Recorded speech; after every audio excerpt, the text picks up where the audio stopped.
আসসালামু আলাইকুম প্রিয় ফলোয়ার। আমি এই মুহূর্তে সিমরাইল উচ্চ বিদ্যালয়ে কথা বলবো সিমরাইল গ্রাজুয়েট সোসাইটির সভাপতি জনাব মামুন স্যারের সাথে। আসসালামু আলাইকুম।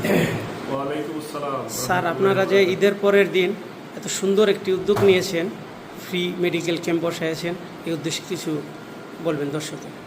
আমরা গ্রামের মানুষদেরকে একটু চিকিৎসা সেবা দেওয়ার লক্ষ্যে গত 3 মাস আগে থেকেই একটা পরিকল্পনা গ্রহণ করি। এই যে ঈদুল আজহার পরে গ্রামের সাধারণ মানুষদেরকে একটু ফ্রি চিকিৎসা সেবা দেওয়ার জন্য চিকিৎসা এবং মেডিসিন। আমাদের সাথে ডেন্টাল ইউনিট আছে এবং ফিজিওথেরাপি ইউনিট আছে, বিশেষজ্ঞ ডাক্তারগণ আছে। এর মাধ্যমে গ্রামের তৃণমূল পর্যায়ের মানুষদেরকে একটু চিকিৎসা সেবা পৌঁছে দেওয়া। গ্রাজুয়েট সোসাইটির উপদেষ্টা পরিষদ, কার্যকরী পরিষদ সাধারণ সদস্যদের অক্লান্ত পরিশ্রমের বিনিময়ে আজকে এই প্রোগ্রামটি সফল হতে যাচ্ছে। আমি গ্রাজুয়েট সোসাইটির সকল সদস্যদেরকে, উপদেষ্টাদেরকে আন্তরিক ধন্যবাদ জানাচ্ছি, কৃতজ্ঞতা প্রকাশ করছি। সাথে সাথে যে সকল ডাক্তাররা আজকে এখানে চিকিৎসা সেবা দিচ্ছেন সবাই গ্রাজুয়েট সোসাইটির মেম্বার, সেজন্য আমাদের অনেক ভালো লাগছে এবং ডাক্তারদের জন্য অনেক অনেক দোয়া এবং শুভকামনা রইল।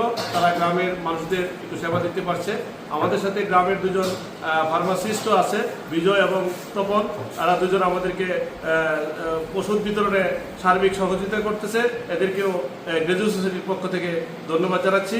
আমি এই গ্রাজুয়েট সোসাইটির এই প্রোগ্রামকে সফল করার জন্য এসআই মিডিয়া সহ গ্রামের সর্বস্তরের জনসাধারণকে আন্তরিক কৃতজ্ঞতা এবং অভিনন্দন জানাচ্ছি। আল্লাহ হাফেজ। আমি অনুরোধ করব আমাদের উপদেষ্টা মণ্ডলীর সভাপতি জনাব হুমায়ুন কবির, যিনি 2006 সাল থেকে এই গ্রাজুয়েট সোসাইটির হাত ধরে আছেন, ওনার একটু বক্তব্য নেওয়ার জন্য।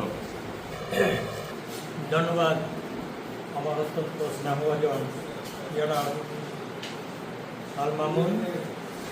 ইতিপূর্বে আমরা বর্তমান সভাপতি জনাব আল মামুনের মুখে আজকের এই ক্যাম্পের সার্বিক বিষয় উনি তুলে ধরেছেন।